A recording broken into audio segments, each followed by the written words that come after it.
नमस्कार, उत्तराखंड समाचार में आपका स्वागत है। मैं देवेंद्र प्रसाद। सबसे पहले मुख्य समाचार।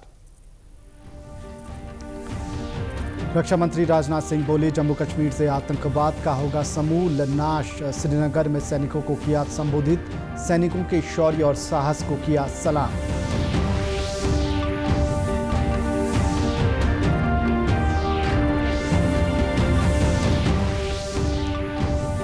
आपदा प्रभावित जोशीमठ में जल्द शुरू होंगे पुनर्निर्माण कार्य। केंद्र ने मंजूर किए 292 करोड़। सुरक्षा कार्यों को दी जाएगी प्राथमिकता।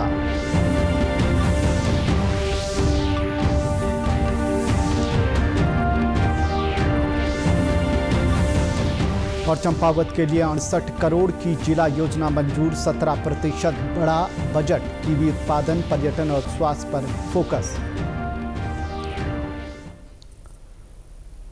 पाकिस्तान के खिलाफ सफल ऑपरेशन सिंदूर के बाद रक्षा मंत्री राजनाथ सिंह आज श्रीनगर पहुंचे, जहां उन्होंने फ्रंटलाइन सैनिकों का मनोबल बढ़ाने के लिए सेना के जवानों से मुलाकात की। इस दौरान रक्षा मंत्री ने सैनिकों से बातचीत कर उनके शौर्य को सैल्यूट कर उनका हौसला बढ़ाया। इसके अलावा रक्षा मंत्री ने बादामी बाग छावनी में गिराए गए पाकिस्तानी गोलाबारी के अवशेषों का निरीक्षण किया।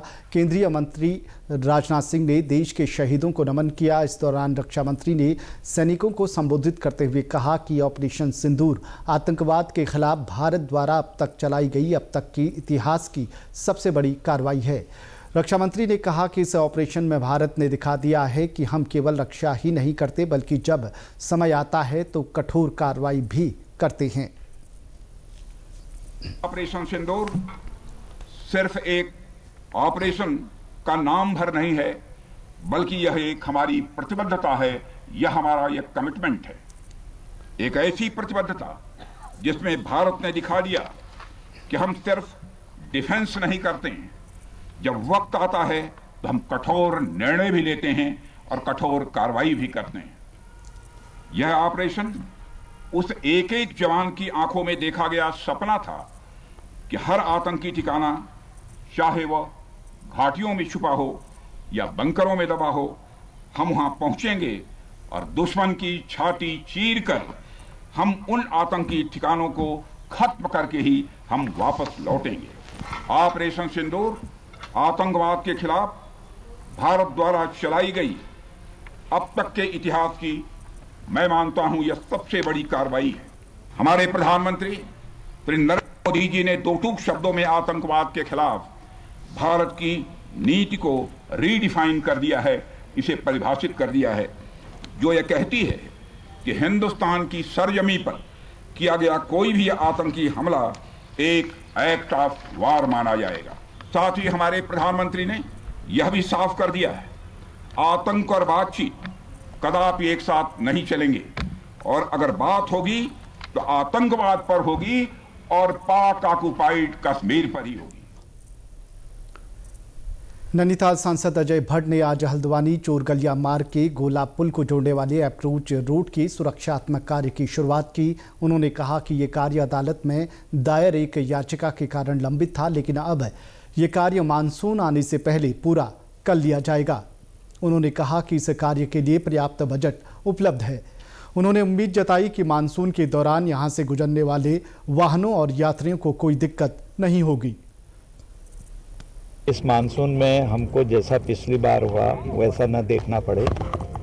आप सभी को पता है कि पैसा भी समय पर आ गया था। हम लगातार इसको देखते रहे हैं। हमारे माननीय विधायक, हमारे माननीय मुख्यमंत्री जी, जैसा भी हमने कहा वैसा स्वीकार हो गया। कई बार जिलाधिकारी, कंसर्निंग डिपार्टमेंट, सब लोगों से, सिंचाई का तो अभी बचाव कार्य करना है, वो अलग है नीचे, तो इसका पैसा पूरी तरह से आ गया है।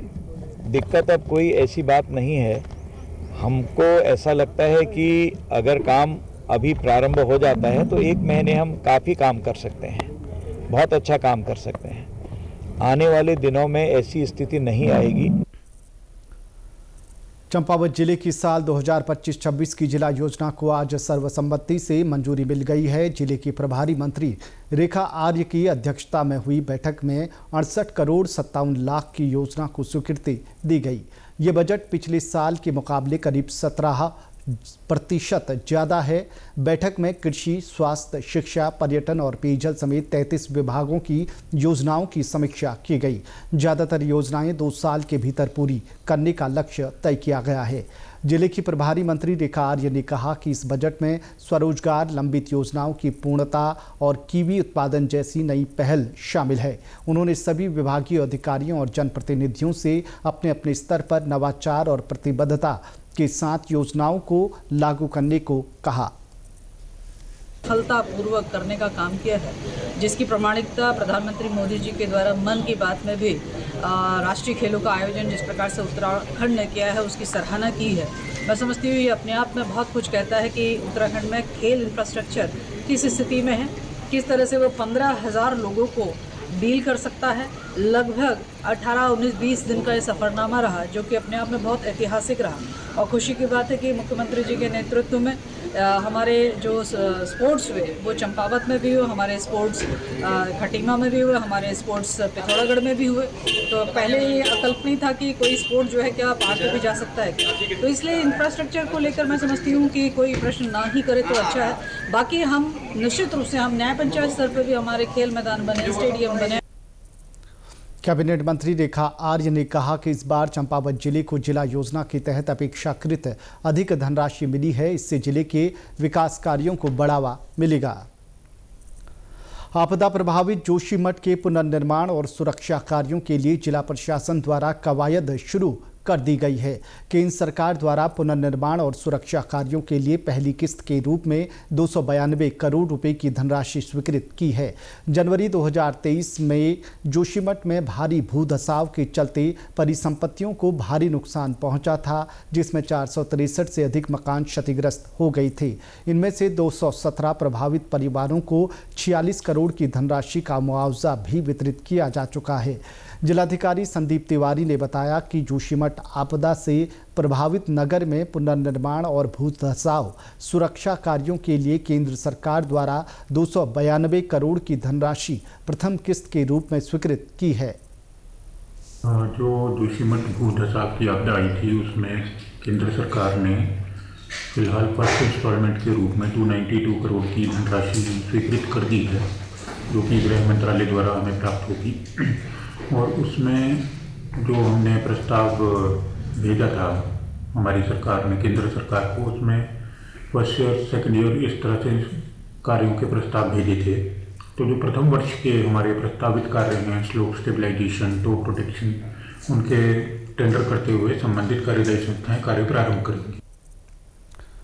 राष्ट्रीय स्वयंसेवक संघ कार्यकर्ताओं ने आज गौमुख पर संघ का ध्वज फहराया। यहां बड़ी संख्या में लोग ट्रैकिंग पर पहुंच रहे हैं। संघ कार्यकर्ताओं का कहना है कि इस ध्वज के माध्यम से देश को एकता और भाईचारे का संदेश दिया गया है। मां गंगा उद्गम स्थल से ज्ञान की गंगा बहती है। इसके पीछे संघ का उद्देश्य है कि संपूर्ण विश्व में शांति हो। संघ प्रचारक ज्ञानचंद रमोला ने कहा कि संघ की ओर से गौमुख उद्गम स्थल से ध्वज फहराया गया और देश सुख समृद्धि के लिए प्रार्थना की गई। ये गौमुख माँ गंगा का उद्गम स्थान है और ये ज्ञान की गंगा यहाँ से बहती है। इसके पीछे जो संघ का उद्देश्य है कि संपूर्ण विश्व में शांति हो और सभी जो है सुख शांति से जीवे और जो विश्व में जो उथल पुथल चल रहे हैं उसमें शांति मिले और अपना जो भारतवर्ष है इसको परम वैभव तक पहुँचाएँ। बागेश्वर जिले में पुलिस ने मादक पदार्थों की तस्करी के विरुद्ध चलाए जा रहे सघन चेकिंग अभियान के तहत 2 युवकों को अवैध स्मैक के साथ गिरफ्तार किया है। पुलिस अधीक्षक चंद्रशेखर घोटके ने बताया कि गिरफ्तार युवकों के कब्जे से कुल 9.21 ग्राम अवैध स्मैक बरामद की गई है। पुलिस दोनों के खिलाफ कार्रवाई कर रही है। सरकार का प्रदेश को नशा मुक्त उत्तराखंड बनाने का एक लक्ष्य है, जिसको लेकर नशे के ऊपर जो है पुलिस लगातार कार्रवाई करती रहती है। बागेश्वर पुलिस द्वारा जो है इसमें एसओजी और कोतवाली बागेश्वर की संयुक्त टीम द्वारा इसमें एक अच्छी सफलता प्राप्त करते हुए लगभग 9.21 ग्राम स्मैक के सहित इसकी अनुमानित लागत जो है 3.25 लाख से भी अधिक है। इस स्मैक की क्वांटिटी के साथ 2 अभियुक्तों को गिरफ्तार किया है। इसमें अभियुक्त अनिल कुमार और करण कुमार, ये दोनों बागेश्वर के निवासी हैं और इसमें एसओजी और कोतवाली की पूरी टीम ने इसमें मेहनत करके ये काम किया है। टिहरी जनपद के 11 गांव हिंदवा पट्टी की प्रसिद्ध देवडोली विश्वनाथ जगदीशिला बीते 8 मई से भ्रमण यात्रा पर चल रही है। इस यात्रा के क्रम में देवडोली 8वें पड़ाव गौचर पनाई पौराणिक शिव मंदिर पहुंची, जहां ग्रामीणों और नगर वासियों ने विश्वनाथ जगदीशिला देवडोली का भव्य स्वागत किया। डोली यात्रा संयोजक मंत्री प्रसाद नैथानी का कहना है कि यात्रा का मुख्य उद्देश्य विश्व शांति का संदेश देना है। देखिए, ये विश्वनाथ जगदीशिला डोली इस समय 26वें वर्ष में उत्तराखंड की यात्रा पर है और इस यात्रा का जो मुख्य उद्देश्य है वो विश्व में शांति कायम हो। दूसरा उद्देश्य है कि जो हमारी देव संस्कृति है वो जिंदा रहनी चाहिए।